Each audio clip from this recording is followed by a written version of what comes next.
Hello, everyone. Mike Ballantyne here. Josh Jacobs, Green Bay Packers. We will give you all the updated information on his legal situation. What should the Packers do? What will the Packers do? Do they need to, or if they're forced to move on, what do they do at running back moving forward?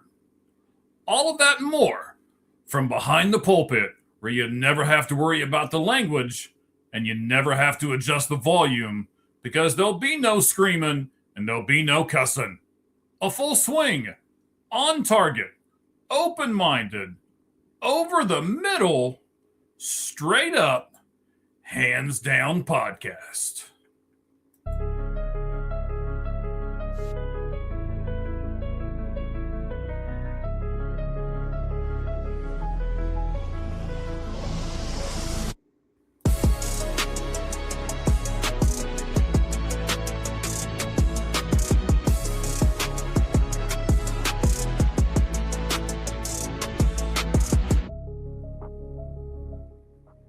All right, everybody. Thank you for joining.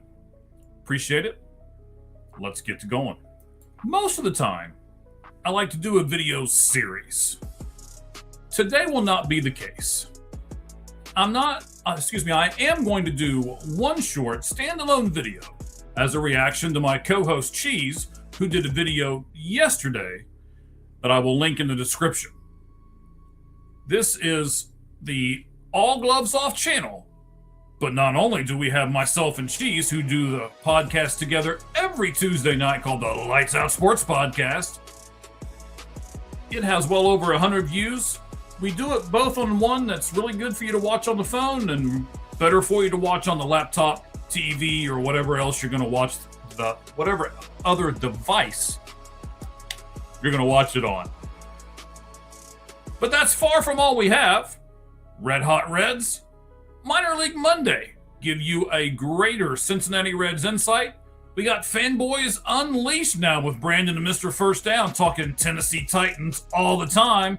And we have Cheap Pop Society, a new wrestling podcast that will be on All Gloves Off Sports Media as well. Plus, something I can announce for the first time on this show, because in the coming days, we will be drinking water from the Colorado River as we go with the Far End of the Bench podcast. That's coming soon, right here to All Gloves Off Sports Media, your number one go-to three-pointer for sports. Now, let's open the good sports book. First, here is what we know up to the minute about Josh Jacobs. So the police responded to a complaint about Jacobs at roughly 8:30 on Saturday morning. He turned himself in to local authorities on Tuesday and was arrested. He has now been released, but no charges have been filed.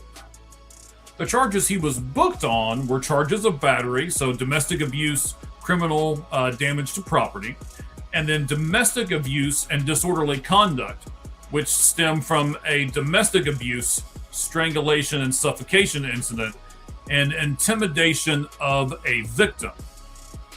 Now, just so you know where everything falls in line, the strangulation and the suffocation charge is a felony, and the other 4 charges are misdemeanors. And of course, as you would expect, Jacobs's attorneys have denied all allegations, as have himself. So to give you some quotes here, just some things that we know, some more insights to this before we get to the meat and potatoes of this.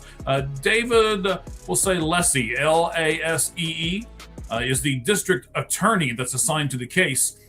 And he put this quote out there. He says, "Our office has requested additional investigation as there is reason to believe that additional evidence may exist that would impact whether criminal charges are appropriate and what charges would be issued.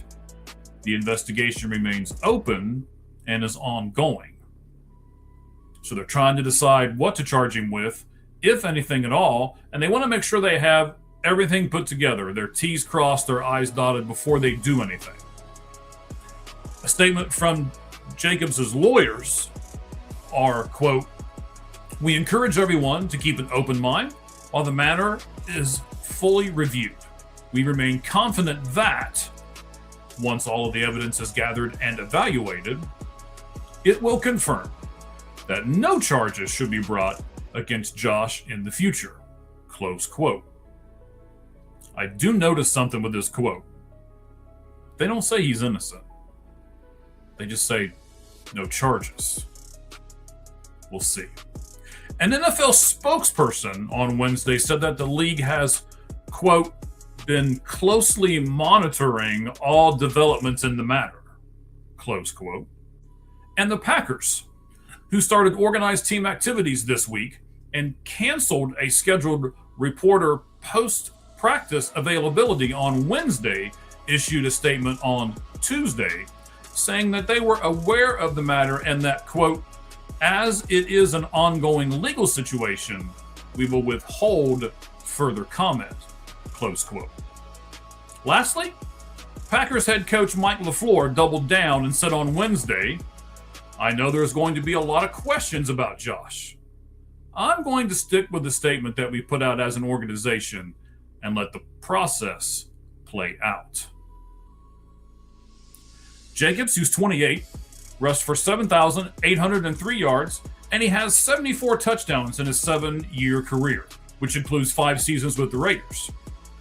The only active players with more career touchdown runs are 2 people. One not surprising whatsoever, and one I had to make sure I had this right before I put it in this video. The one that didn't surprise me, Baltimore's Derrick Henry. He has 122. Jacobs has 74. But there's another guy that has 79 rushing touchdowns in his career and is still playing. And he's not even a running back. It's Buffalo's Josh Allen. Let that sink in a minute. So, who was the Packers' second leading rusher last season? Well, it was Emmanuel Wilson. The problem is, he has since signed with the Seattle Seahawks. The Packers didn't draft any running backs this year. So then you may ask, well, who's Green Bay's second leading returning rusher? Well, just kind of like Josh Allen, that would be quarterback Jordan Love, who ran for 199 yards last season. Now, the Packers did re-sign running back Chris Brooks, but he only rushed for 106 yards on 27 carries last year and 183 yards and 1 touchdown on 36 attempts the year prior. So, a huge drop-off, to say the least. So, knowing all of that, there is this. I am a Bengals fan from spending most of my childhood and early adult life in Ohio, and a Cardinals fan because I live in Arizona now. Actually, not too far from the stadium. So, I don't claim to be an expert, but I do follow, I watch, and I read multiple publications on both of those teams. Now, the Bengals have absolutely nothing to do with this video, so let's just toss them off to the side. They were just there for content. But the Cardinals certainly do. The Packers need to make a decision on what to do either with or without Jacobs. Some fans are just absolutely screaming that the Packers should simply release him, especially when a player is accused of such heinous, where's the law and order? Dun dun. Crimes. But it makes more sense to release him after June 1st. Here's why. They save $8.2 million in salary cap if they cut him now. And if they wait till June 1st or after, that number goes from 8.2 to 11.4. So, for those of you who are screaming, they might still release him, but they're not going to do it until after June 1st. And that makes the most sense. It's only a few days away. So if the Packers release Jacobs, they don't have a capable running back, as we've already proven, and they are in win-now mode. There's really not even a free agent out there. I mean, Harris, Hunt, Akers, Edwards, Mixon, Chubb. None of those people really spark me whatsoever. So then the other option is a trade. And that is where the Cardinals come in. They've got Tyler Algier, who they just signed this year, 2 years, $12.25 million. They signed James Conner to a 1-year, $3 million deal with $2.1 million of it guaranteed. And of course, in the first round, they picked Jeremiah Love, obviously the best running back in this year's class. Now, looking at the Green Bay side of things, they don't have a first-round pick in the upcoming draft because of the Micah Parsons trade. But according to Over the Cap, Green Bay should enter next year's draft with 1 second-round pick, 1 third-round pick, 4 fourth-round picks because of losing Willis and a couple other players, 2 fifth-round picks, 1 sixth-round pick, and 2 seventh-round picks. So that's a total of 11 selections, despite the fact that they don't have a first round. Not bad. Then there's the wild card, Josh Sweat.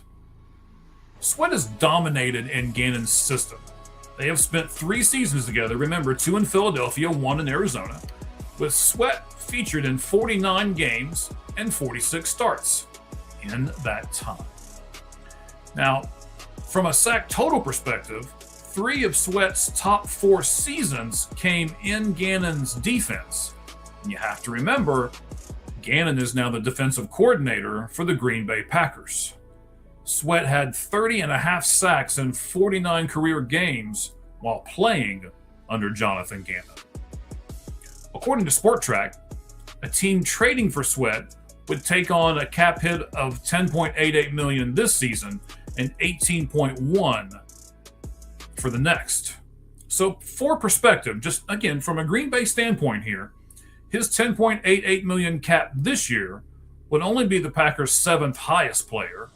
And even when that number almost doubles to the $18.1 in 2027, he would still rank 5th, but way far off from Xavier McKinney making 24.8 or Aaron Banks making 25.45, and of course Micah Parsons will make 26.85.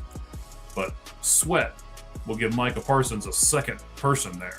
I think that would really beef up that defense. So Cheese, my buddy from the Lights Out Sports podcast, proposed that the Cardinals trade Tyler Algier and Josh Sweat for Lucas Van Ness, a 3rd rounder in 2027 and a 4th rounder in 2028. I'm all right with Van Ness. I mean, he would cost the Cardinals roughly $5.5 million this year and $13.75 next year. And then he's a free agent. He was a first-round pick. I think it was kind of a stretch first-round pick, and I think if Cheese is honest, he'd tell you the same thing. But he's been injured, and he's been mostly a disappointment. But because we need an edge rusher, we need to get stronger on defense as the Arizona Cardinals, I'll take a 5.5 and a $13.75 million chance on it. Now, fans, I'm not trading you Tyler Algier, but I will trade you someone who wants a ring, is motivated to get one, hasn't got a chance in a really hot place and way down there of doing that here in Arizona, and will run hard and fast for you. And that's James Conner. And if we do this as an Arizona Cardinal fan, and I'm putting my GM hat on right now, this is what's best for him and the Packers, in my opinion. And I'll also trade you Josh Sweat for some draft capital. So here's my counter offer. James Conner and Josh Sweat for Lucas Van Ness, okay, and your 2027 3rd and 5th round picks. Or I've got a second proposal for you. Conner, Sweat, and I'll give you a backup safety net running back who's young and strong, Trey Benson, as well. But when I do that, Conner, Sweat, Benson, I want your 4 4th round 2027 picks. So, ladies and gentlemen, which trade proposal do you like better? if any of them? If you're a Packers fan, do you let the legal system play out? Or do you cut Josh Jacobs right away on June 1st? Let me know in the comments below. Remember, like, subscribe, and make that bell ring, and then talk us up by sharing with all of your fellow fanatics. We're on Apple Music, Spotify, iHeart, Twitch, and X. And lastly, if today has you down, guys, just dust yourself off by remembering what the great Ernie Banks said. To prove that you're a good sport, you have to lose. Appreciate you joining us. Thank you very much. Have a great rest of your day.